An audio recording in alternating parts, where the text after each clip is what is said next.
Hello, everybody. Quick announcement. I will be speaking at the Great Lightway in Mount Shasta, July 12th through 15th, as well as the Rob Potter Summer Mount Shasta Conference, July 18th through the 21st.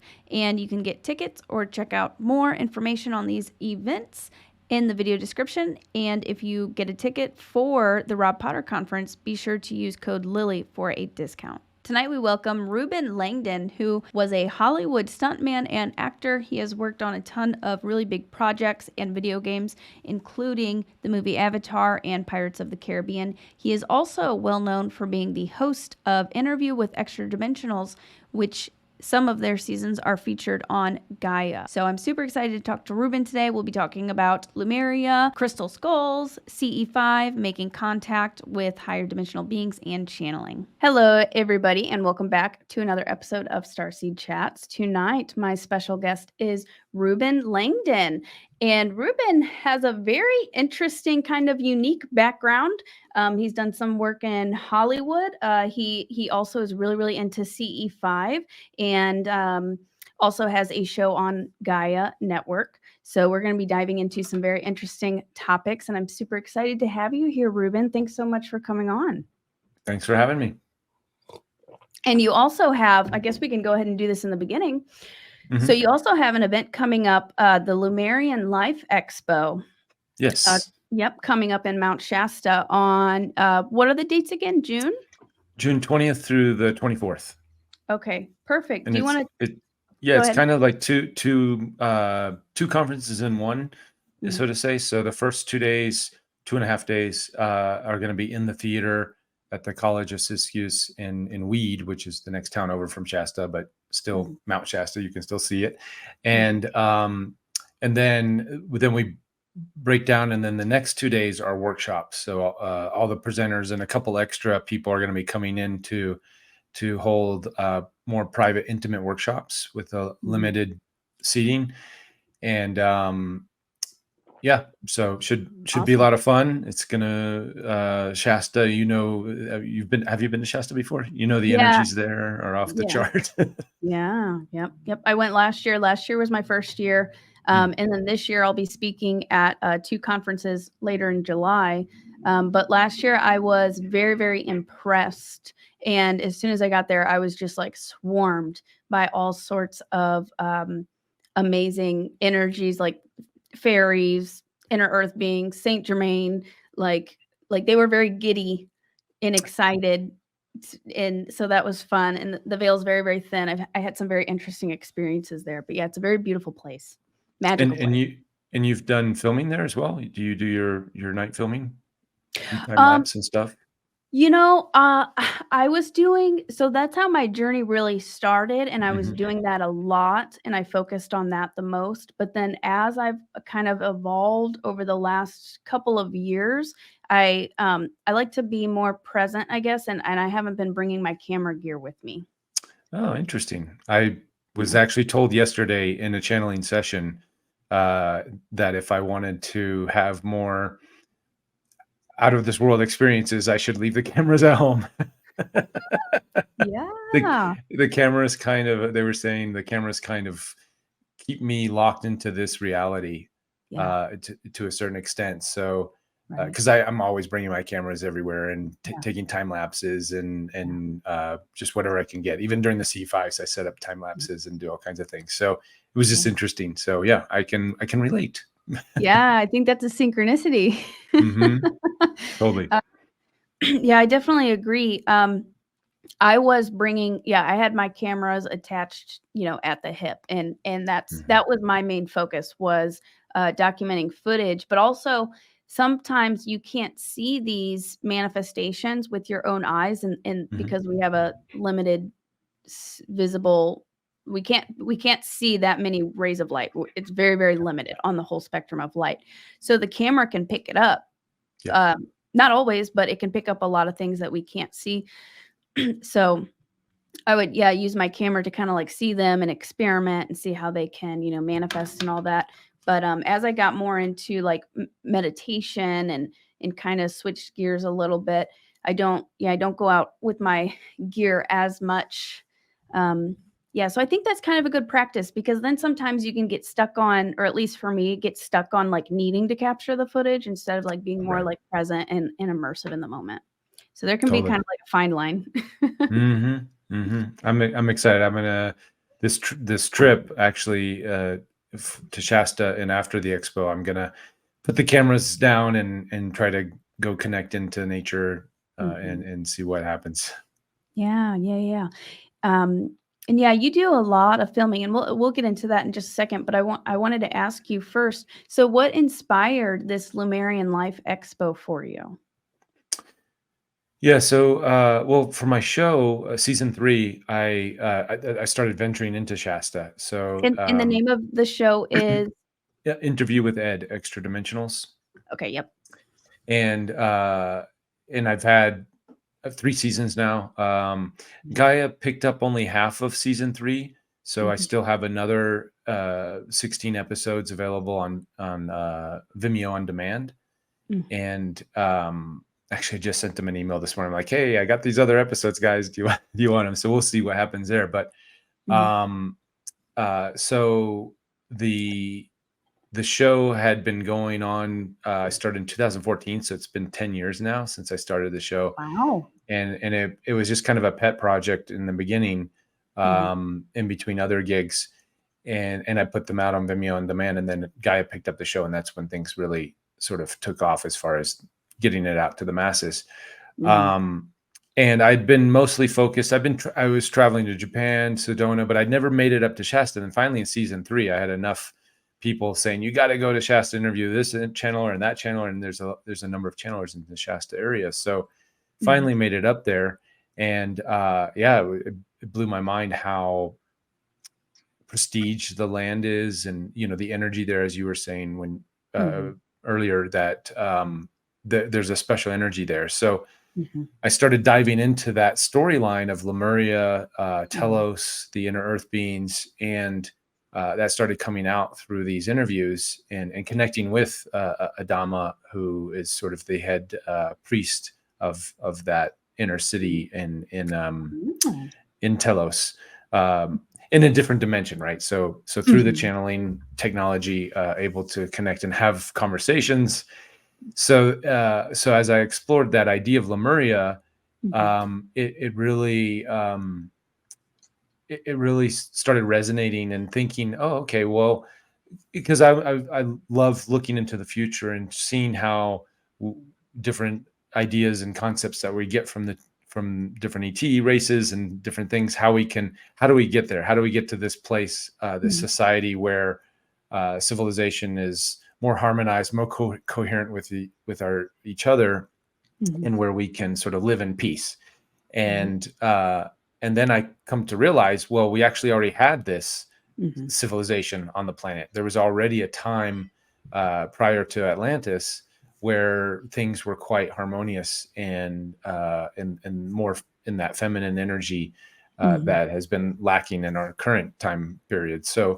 Mhm. So it just fascinated me, and I was like, well, it's like the lowest hanging fruit. Instead of trying to recreate it from the beginning, why don't we first revisit these times on our planet Mhm. where we had this energy and we had this coherence, and try Mhm. to learn from that era, and Mhm. then recreate and move into that energy in a different way, but there's Mhm. still a lot of lessons that we can learn. So Yeah. that's essentially the Lemurian story. We can call Mhm. it a storyline. Just seemed so fascinating to me. So I didn't see very many conferences exploring this idea.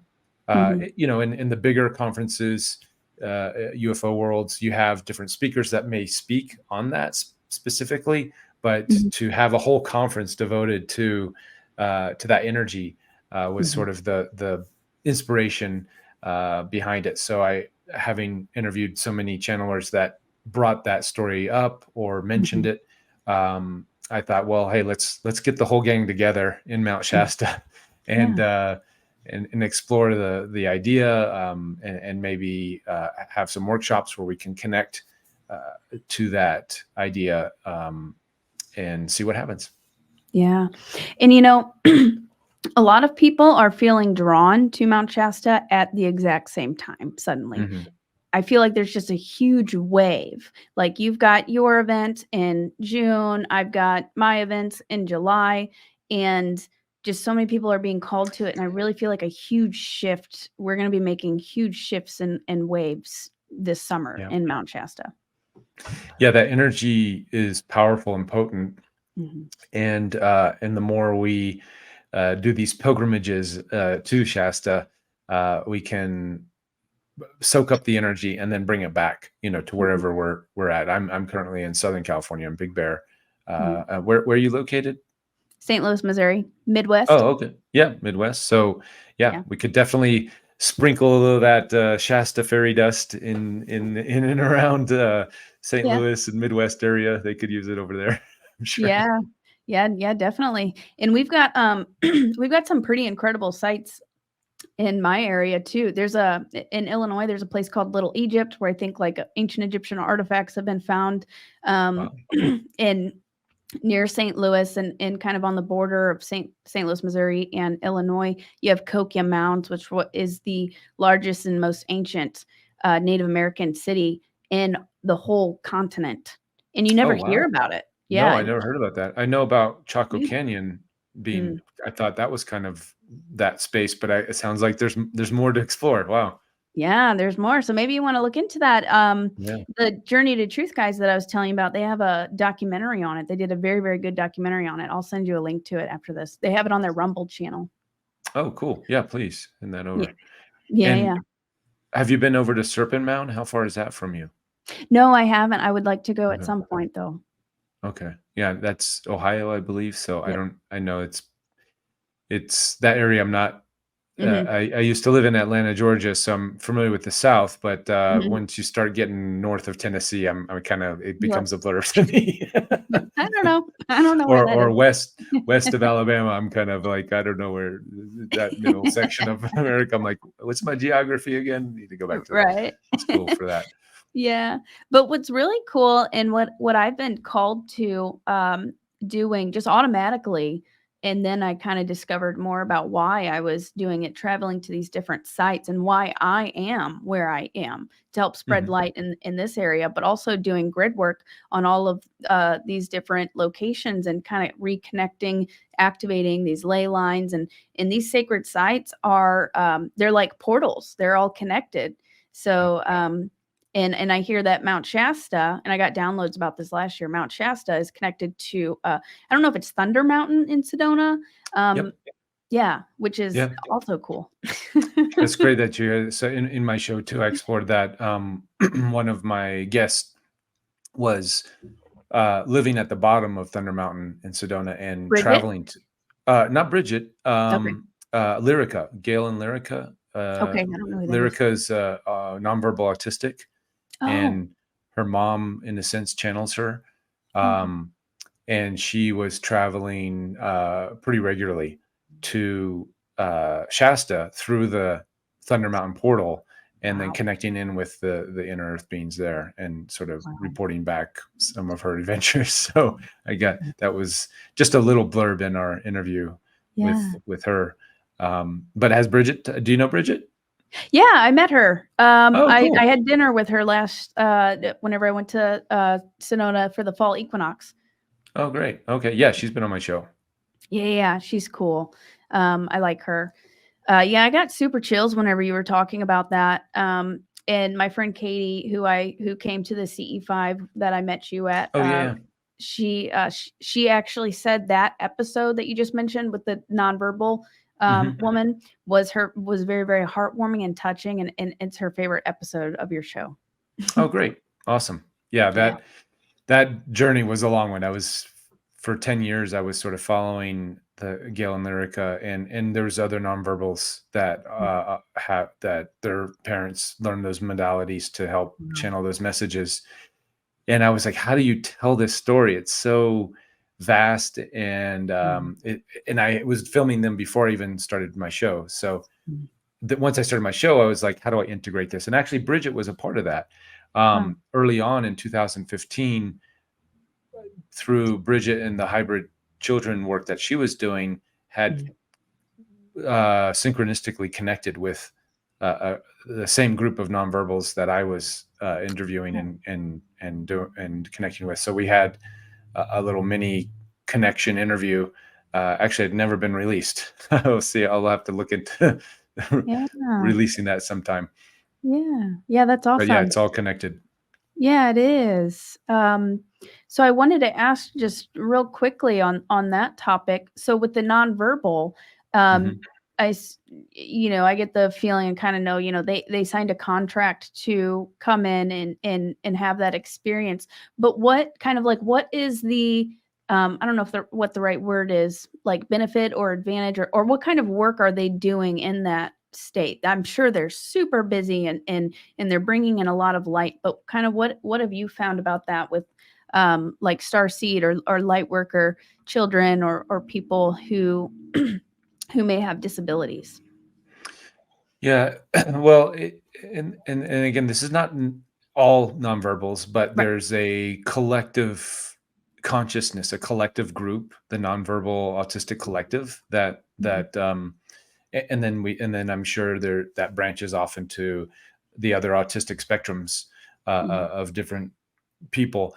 And what I guess the biggest takeaway that was blowing my mind, 10 years ago, was that uh, they're doing this sort of grid work, Mm. helping with bringing in the new energies, Mhm. and they're because they're, in a sense, I hate to use the word disconnected, but there's a when we're here in our physical meat suits, right, and we're sort of Mhm. having this experience, it's pretty focused. We're pretty focused. We're here, at Mhm. night we go to bed and we go travel and do all that stuff. But Mhm. for them, their gifts, so to say, is there's a physical connection here in this reality, but much of their consciousness is still just outside of that Okay. realm. Free, So more free. They're not more tied free. down. Yeah, they're not Yeah, tied they're not down as by paying focused as bills and yeah, exactly. We're sort of focused here for this human experience, yeah. and their gift to humanity is this, in the physical sense, that it's somewhat of a difficult time here Mhm. because in the physical body not functioning quite in the same way as everybody else. So there's a level of um, focus for the parents and for family members and Mhm. caretakers that have to be present for them to help anchor them in here into this reality. Mhm. um, and that's sort of a lesson in itself. So Mhm. the as there's this is controversial, so I'm sure there's going to be different talks and opinions about this, but at least Mhm. from my understanding is that much of the nonverbal autistic mission was to help grid the planet from that sort of not being here physically, but sort of Mhm. etherically, bringing in these energies and coming through their bodies in a sense. And then Mhm. at the same time, the parents, in a sense, by them having to attend to Mhm. in a sense handicapped bodies of the nonverbals, there's an extra amount of love and Mhm. unconditional love, and that comes with the parents. So the parents Mhm. are in a sense forced to shift their lives. Mhm. Many autistic parents, um, they may be doing the 9 to 5 thing, or Mhm. doing sort of integrated society, doing everything, and then they have to make these drastic changes in their lives, which Right. is upsetting. But there is a now they're more heart centered. They're more Mhm. in their hearts as opposed into their minds doing the 9 to 5 thing. So Mhm. that energy in itself is helping bring through and grid this extra energy that the nonverbals are connecting to just Mhm. outside the veils. So Mhm. it's sort of, it all interconnects in a way, Mhm. from the parents to the people around them to their mission and what they're doing and bringing through these higher codes and energies to funnel through and Mhm. into our planet. So it's a big story, and I'm just Yeah. touching on the surface of Yeah. it. But yeah, definitely watch those episodes if you haven't seen them. Okay, awesome. Yeah, that was beautiful. Going back to the Lemurians Mhm. in Mount Shasta. So, can you kind of tell me what you said you interviewed a lot of channelers in the Mhm. area? Yeah. Could you maybe mention a couple of the highlights or kind of big messages or things that you learned through those channelers about Lemuria, Mount Shasta, Telos? Yeah, so Asara was Asara Adams, who channels Adama. She Mhm, also channels a galactic council, mhm, and that is connected to Mount Shasta. mhm, That was sort of my first interview where I started to peel away the story. mhm, And there's many books about the story and other mhm, things. We've heard of Mount Shasta, the inner city of Telos, but there's also ideas of the Agartha network mhm, or Shambhala, mhm, these sort of mystical cities that adventurers, even Admiral Byrd in Antarctica had sort of found this tunnel into the inner Earth, and it was this lush. This is in the sort of the Ancient Aliens and other shows that cover this Admiral Byrd's adventure into mhm, Antarctica. mhm, And so using that as the background, I started trying to get questions when Adama came through. And Adama mhm, is this high priest mhm. of Telos, and there's a council of 12, or he's sort of the 13th member.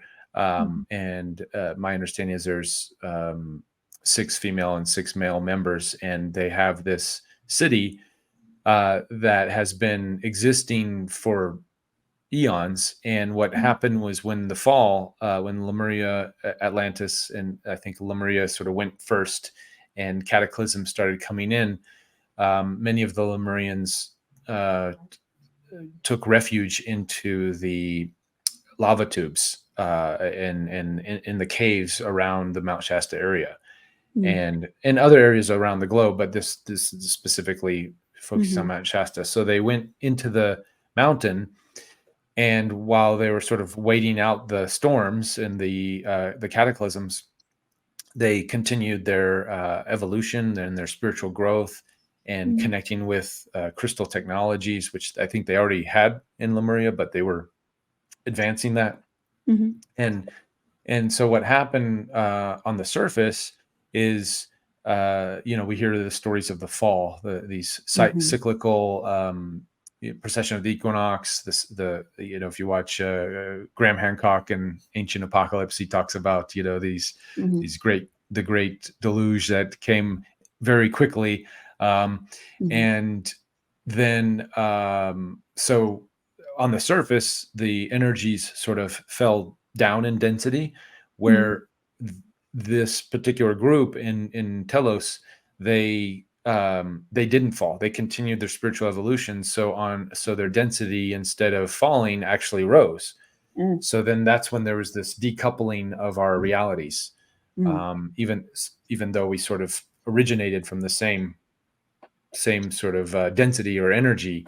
mhm, So the surface dwellers fell. The inner earth beings, at least in Telos and like Shambhala in mhm, Tibet, they rose, and that's when the density sort of shifted. So now they're still there energetically. A lot of mhm, people have talked about they've physically gone to the mountain and been taken in mm. by Yeah, Telosians, invited in, yeah. and that's still a iffy subject. I'm not sure the mechanics on how that works. Some people Mhm, make those claims, and I'm thinking it's more of a astral thing. mm, Like if let's say you fall asleep in a meditation pose, and or you're meditating, and then all of a sudden somebody shows up.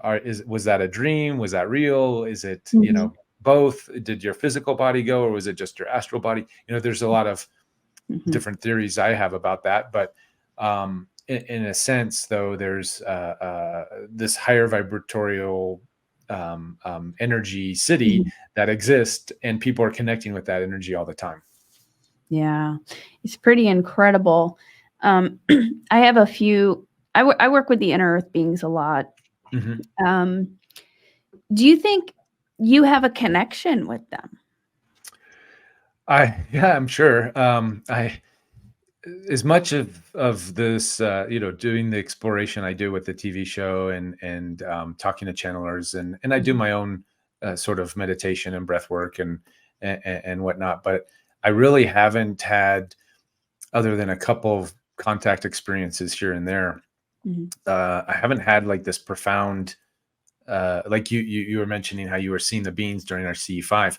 Like that mhm, doesn't happen for me. Like mhm. I can, if I really tune in and I'm like let go and I can feel slight something is Mhm. there, but Yeah, I don't have a sight. I don't get yeah, audible things. It's very subtle for me. So yeah. I'm still in exploring. Mhm, Um, and I'm still very much looking for that tangible mhm. uh, uh, thing in this reality that I can point to. And Mhm. maybe this is why I need to leave my cameras at home. I was Um, just gonna say. yeah. So I'm always, but for me, there's enough data sets or through the interviews and just human testimony and physical proof that I'm like, okay, it's there. I know it's there. But I just haven't experienced it in that sort of visceral, like that knowing of like Mhm, like I like when, so long way to answer that question, but um, I'm sure there's a connection because there seems mhm. to be enough data that shows that there's something there. But Yeah. I personally haven't had that aha moment of, Mhm. oh yeah, there's that connection. I'm this and that and another. So Yeah. I'm still exploring. Yeah. Well, maybe it'll happen, in June. That's a possibility. Yeah, I'll keep that. I'm definitely gonna keep that open. Every time I go there, I get I feel charged up and get the Yeah. energies, and it's awesome. Yeah. I would like to share something real quickly with you. Sure. An experience that I had with some of the inner earth beings that blew me away.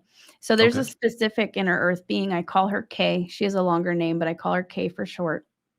And she started coming to me a couple years ago, and I found I have a connection with her. And there was one night I was working on in the computer, and then suddenly I hear telepathically, "Go lay down for meditation." Like, they were like, "We gotta show you something or we gotta do something."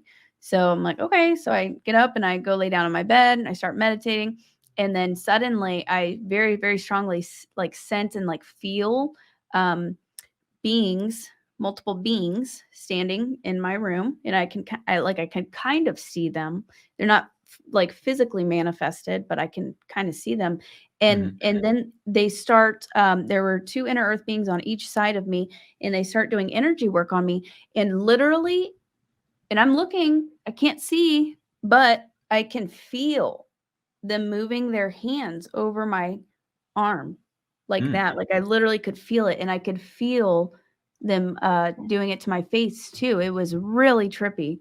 So, yeah, they're higher dimensional beings, um, but, I've had experiences where with through, like, psychic sense or psychic vision, I see them even though they're not, like, physically manifested, but they're right there just in another dimension. I'm like, "Well, if you're really here, can prove it?" And, in a more tangible way. And, one of the times I did that, I felt a hand on my shoulder, and I was like, "Oh, okay, I believe you." I'm not just making this stuff up. So, it can happen in a Yeah. number of ways is what I just wanted to highlight. Totally. Yeah, during during CE5 experiences, I've had those types of sensations where I'm like, is there somebody playing with my socks or something? That kind of thing. And then I have to open my eyes and I'm looking, I'm like, okay, there's no dog licking my feet, or whatever.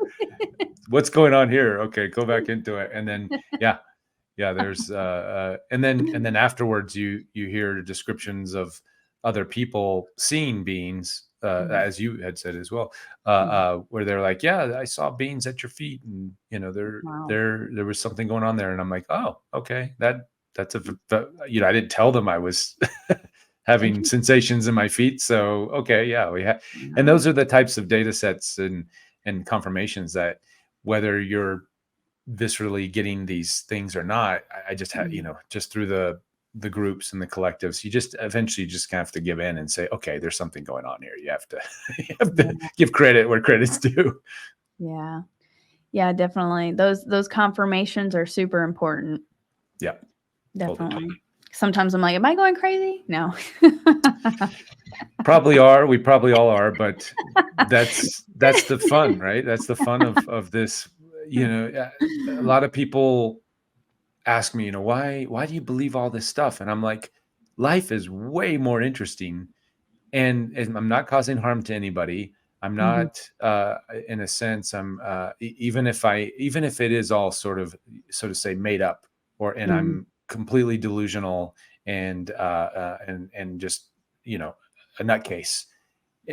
When you look at my life in a sense of for having these beliefs and following these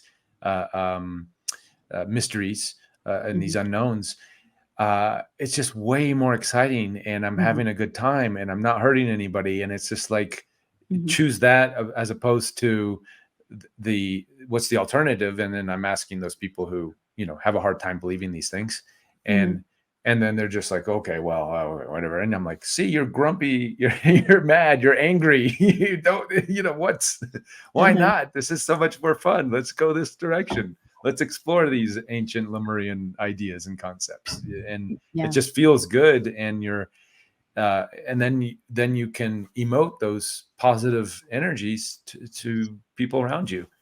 So why, if I'm causing harm to someone, okay, that's a different story. But so if it's in good fun, and it's the same as believing some kind of religious dogma. The only difference is that religious dogma comes with so much heavy baggage of separation and judgment on another person's belief, where these sort of ideas and exploring inner earth beings or ETs or whatever, there's no judgment. There's no judgment even on the people who still like to be in those or like to subscribe to those heavier ideas and timelines and judge other people and all this other stuff. So anyways, that's it's a lot of fun going down these rabbit holes. Yeah, it is. It's so exciting. Yeah, we're just it's super exciting. There's just so much more out there, and we still have a long way to go of trying to understand and even comprehend, what all is going on. Totally. So I wanted to ask you, my friend Katie said that, who watches your show, she said that you were working on a documentary of the crystal skulls. Yes. Yeah, I was, for many years, I was actually following Bill Holman and the Mitchell Hedges crystal skull. And that was part of my Shasta experience. For a few, I went up 3 times to film Bill and the skull and whatnot. Does he live there? Unfortunately, no, he's actually in Illinois. Oh, wow, he's close to me. Or I'm sorry, in Indiana. Okay. That's still kind of close. Not far from Chicago. Yeah. And so he would do retreats and guest things. So whenever he was there, it's a 10-hour drive for me. It's better than, a 3-day drive to Indiana. And then this was during COVID. So there was a lot of, we were still dealing with lockdowns and travel restrictions and all that stuff. So, yeah, I was pursuing that documentary and working with, in a sense, not working with, but just filming Bill and his adventures. And I got to learn a lot about the skulls and the skull community. And yes, so I was doing that, but unfortunately, that project has been put on hold. So I'm not sure if it'll ever get released or not. But it definitely was a fun time, and made lots of great connections, and understanding the phenomenon of the crystal skulls and how that's intertwined into the wacky world of channeling and inner earth beings. And it's part of that sort of subculture of stuff. It was fun. Can you tell me a little bit about that crystal skull? Like what, like where it came from and what does it do? Where it came from, I think, is still a mystery. So many of the channelers, including Bashar, have talked about how the skulls were more prominent during Atlantean times. Mhm. However, there were even prior civilizations in prior times, perhaps Lemuria. I haven't investigated that deeply, but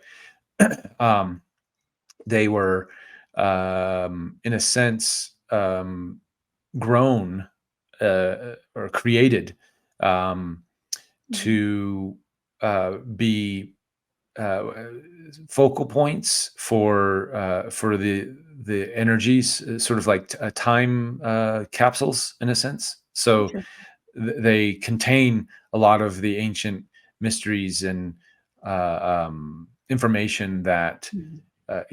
the missing part of humanity that we, because of our mechanism of forgetting when we incarnate here. The Mhm. skulls, it's said that they would come out at a time when humanity's ready to Wow. know its past. So they're kind of like computers in a sense, as Mhm. crystals can be, Mhm. as crystals are. We're using silicon technology right now Right. with our CPUs and screens and all that stuff. So in that sense, and because of the skull shape, it's sort of an antenna. It's Bashar says a simulacrum for the human uh, um, genetic um, body type, so that this antenna information is easier to connect. So it's like an Mhm. antenna. So just Okay. the shape of the skull, which can be scary for a lot of people, but whether it's big or small, there's a specific resonance that Mhm. comes with that shape, and Mm. because of the crystalline structure, it it can contain, hold, and absorb Mm. energy that can be useful for our, Mhm. as a tool in our evolution. And if Mhm. we choose to use that, it's a permission slip that we can use to access um, ancient information. And uh, my partner Steve and I, we coined the term skullawaska, sort of after ayahuasca, because we were filming so many different people having interactions with the skull. And some people would just kind of look at it and whatever, just they would admire the beauty. It is a quite a beautiful Mhm. physical object. So whether you're into this stuff or not, you just the pure Mhm. beauty of it is like, wow, who made this? How does this thing Yeah. exist? um but because it's anatomically correct, and it has a detachable jaw. Many of the other skulls don't have that detachable jaw. Wow. And so people would sit in front of it, and within just a couple minutes, uh, deep emotions would start pouring out of people.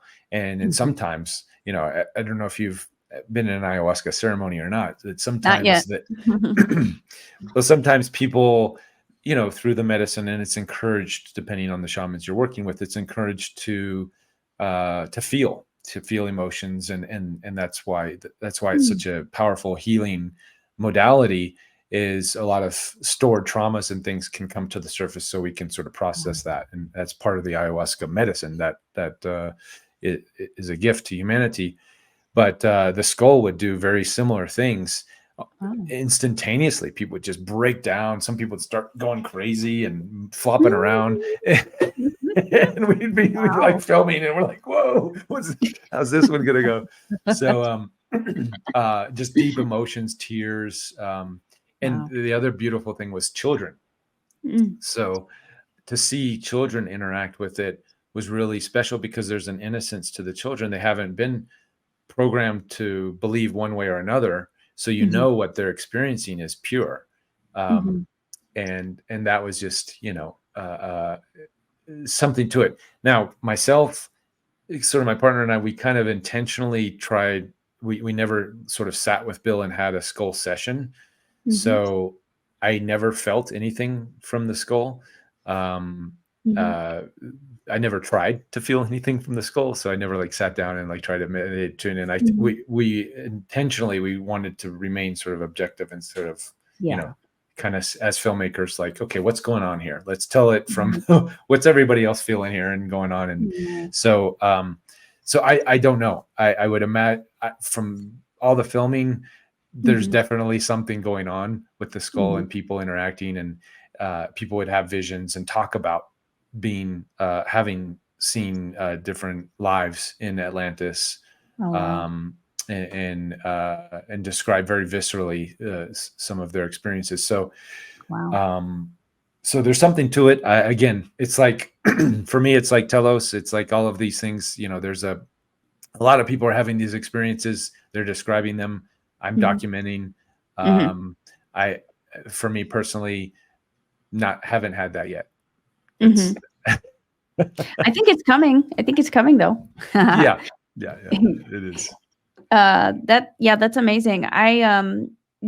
Just kind of recently, I've been kind of starting to kind of be drawn to checking out the crystal skulls. So I hope I get to come into contact with one at some point. And I've had Atlantean past lifetimes too, so I'm sure that probably has something to do with it. Yeah. I think they were. So the legend is that there's 13 main ones, and there was, I think, 13. Some people say there was 13 grandmothers that were sort of protecting that. And then there's many of the indigenous have stories.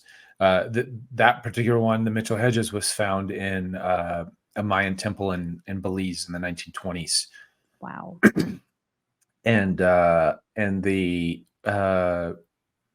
so during our journeys, we took it to some Mayan elders, and a lot of the indigenous have connections to it. Hopi, they are able to communicate with it, and they talk about its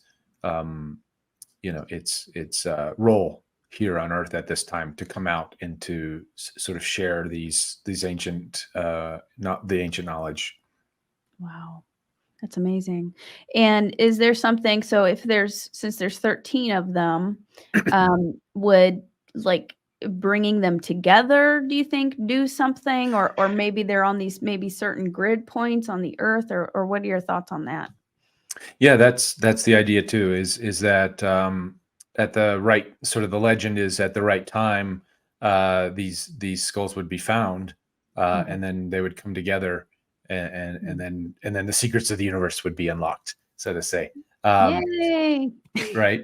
And I think that's just a lot of that's metaphor. I don't think they physically need to be, brought together. I think each one, based on my research, each skull has a particular archetype, and a particular sort of focal point of energy and information that it can bring through. Bashar talks about, he's mentioned a couple of the names, like the one, the Mitchell Hedges School, he calls it Kukumats or Quetzalcoatl or Kukulkan, which is that archetype that's quite known from the feathered serpent archetype from in the Mayan tradition, and many of the Aztec and other Central and South American traditions have that particular archetype or deity that brings through knowledge and information. So Bashar also mentions a Pele skull, like a red skull that is carrying the energy of the goddess Pele from Hawaii.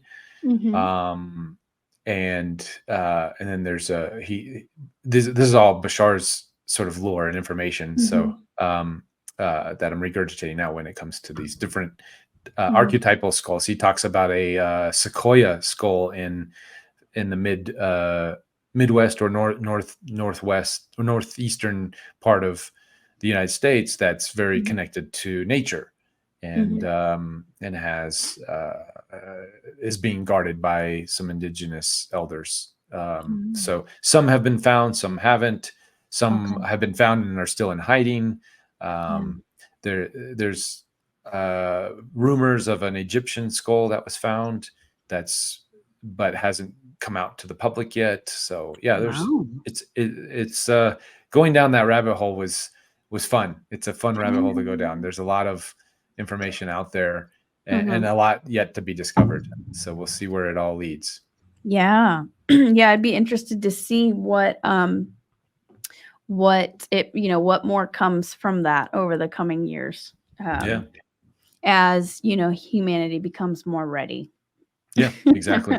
Exactly. It's and we are. I think we are, just in the 4-year journey that I saw that I was following Mhm. Bill and the Skull around, just seeing the openness and the curiosity and the eagerness to discover the secrets. So Yeah. it's cool to see that in people. Yeah, definitely. Um, so you do a lot of CE5.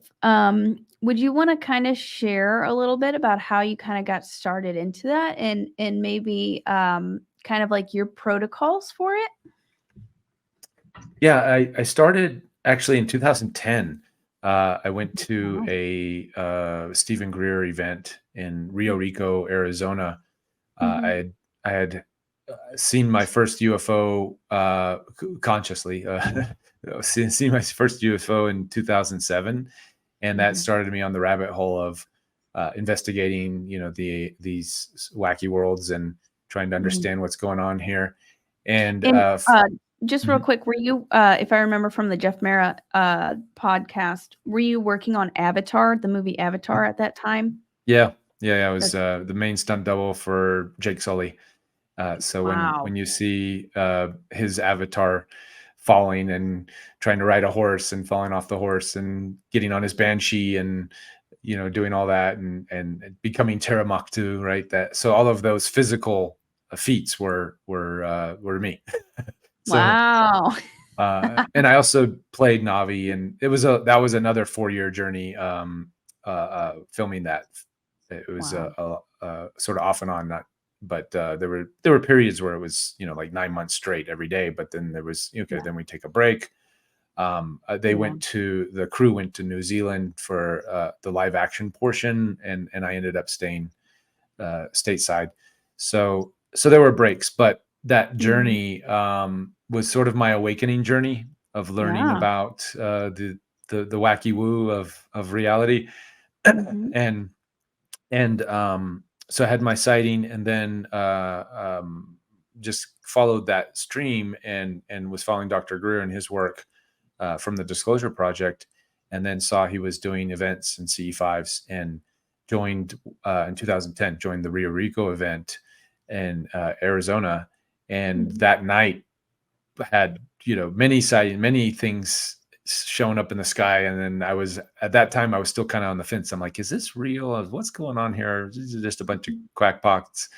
And then after having those experiences, I'm like, okay, there's something to this for sure. Mhm.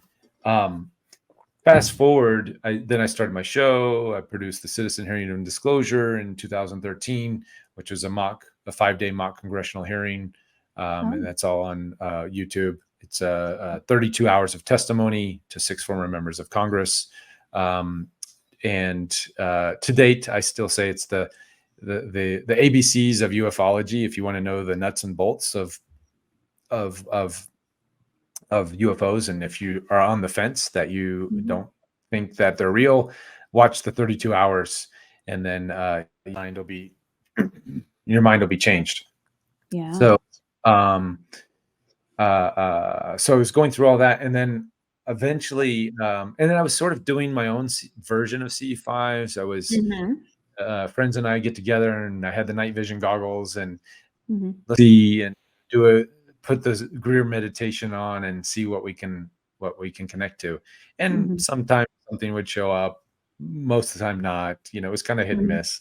Um, Mhm. and then I connected in with Lisa Royale Holt, who actually used to work with Dr. Greer in the Mhm. 80s, early 90s, I think. She was part of his contact teams when he was doing the just sort of working on the protocols, Mhm. the C5 protocols. And she's a channeler. She's been on my show many times. And um, so I was going and filming and going to her retreats and working with her on the contact work. So I felt more connected to her protocols. She developed over time, developed her own protocols a Mhm. little bit outside of Greer's, Mhm. and those really resonated. So, What was the main difference, do you think? well, she brings in channeling, which Okay, is yeah. always a fun experience. Mhm. I would say more focused on the inner work than the Yeah. outer stuff. So Greer tends to be, he does a quick meditation and like, let's bring out the lasers and the night vision and let's see what we can see. Mhm. Where she spends the majority of the time in deep meditation Mhm. and then bringing through Sasha or other beings that may want to come through in that Mhm. circle in that time, and Mhm. then and then allowing us all to sort of experience that Mhm. through the channeled work and through the meditation. Mhm. And I just found that those just really resonated. That Mhm. this the understanding of going deep within, so then we Mhm. can call in Mhm. and have these connections in the external reality. So then after doing a number of retreats and hanging out with her and her husband Ron, who's amazing, we would then I started introducing breath work, and because I Mm. was doing the Wim Hof breath work for many years, and I realized that there was a tangible portal that you could feel when I did this breath work, and it made sense because we're Wow. doing this. Lisa in her work, she talks a lot about alchemy and Mhm. the alchemizing of opposites. So when you take polarities like in a battery, a positive and negative charge, you bring that together, you get electricity. So um, that idea of harmonizing two extremes.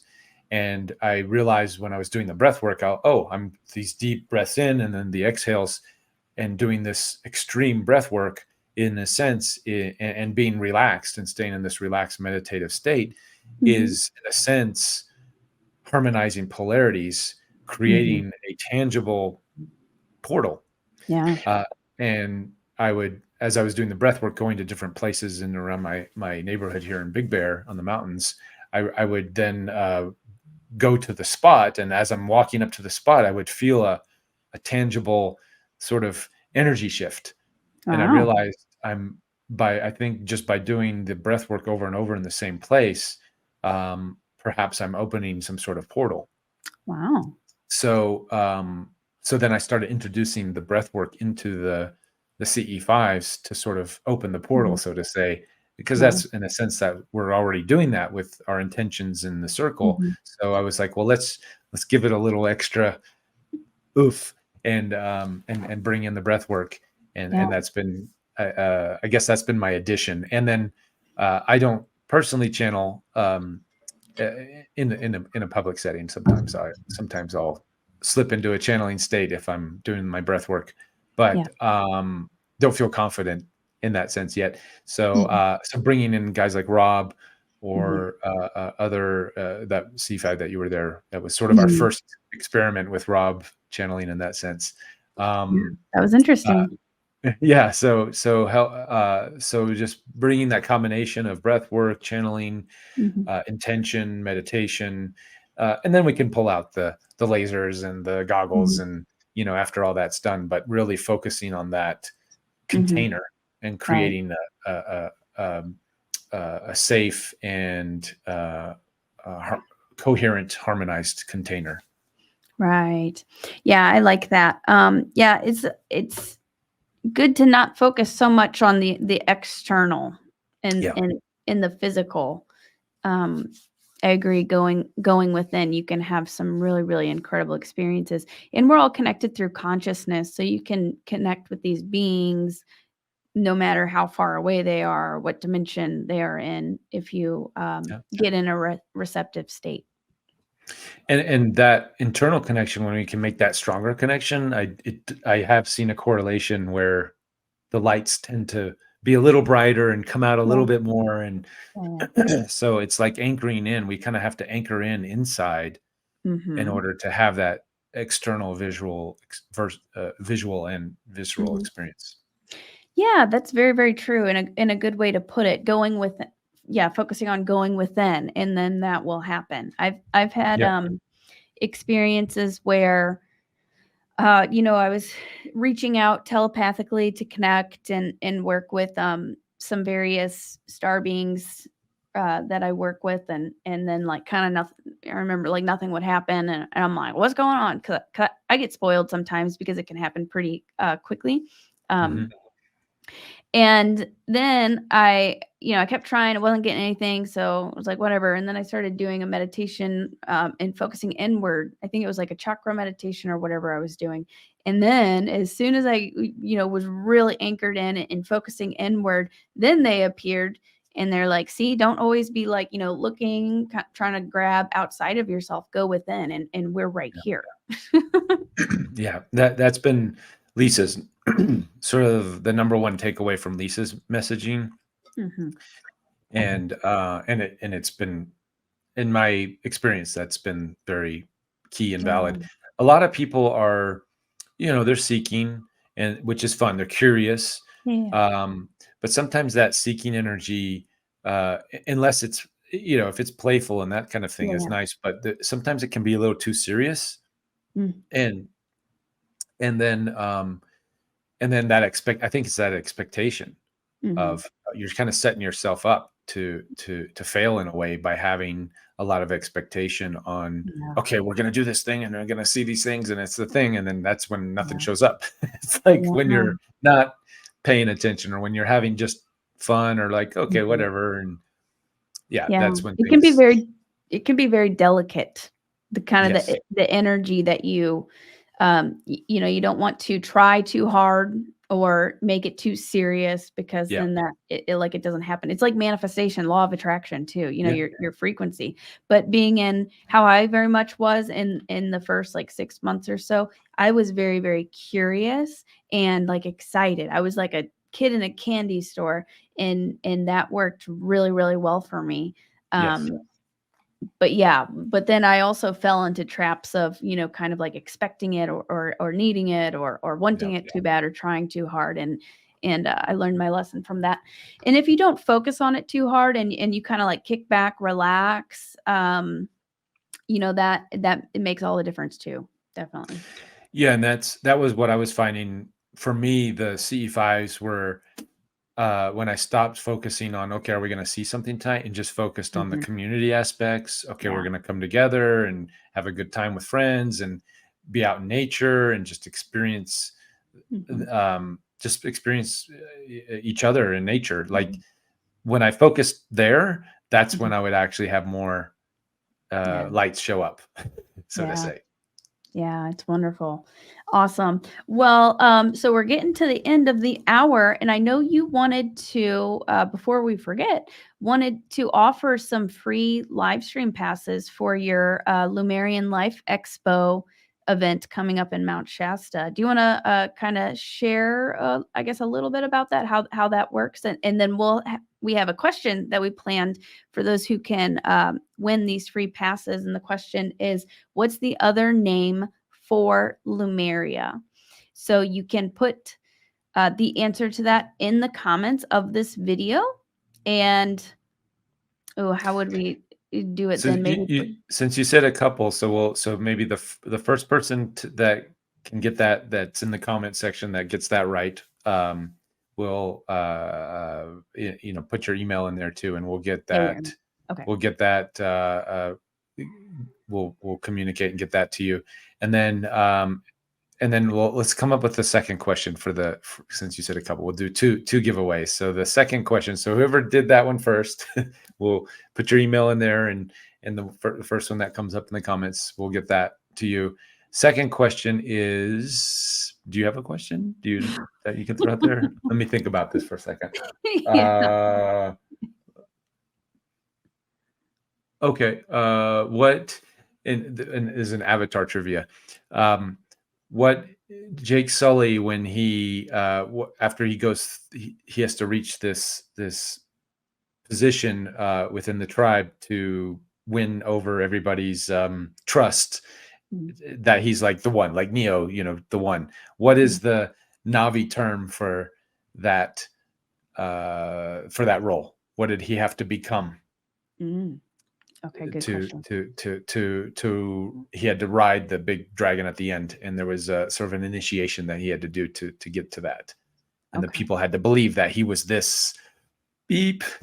So whatever that title, whatever that is, and if you answer that correctly, then we'll get you a free pass as well. Okay, awesome. Thank you so much. Yeah, and don't forget to put your email in there too, so that we can contact you. Um, so do you have kind of like what's next for you, and do you have any kind of ending messages? Yeah, so what's next? Well, my wife and I are moving to Japan this year, so that's Wow, exciting.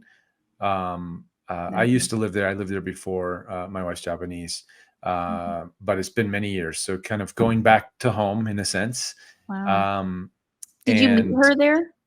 I did, yeah, yeah. I Wow, was that's amazing. for years. I've been I had a company and was going back and forth, and it's been sort of home away from home.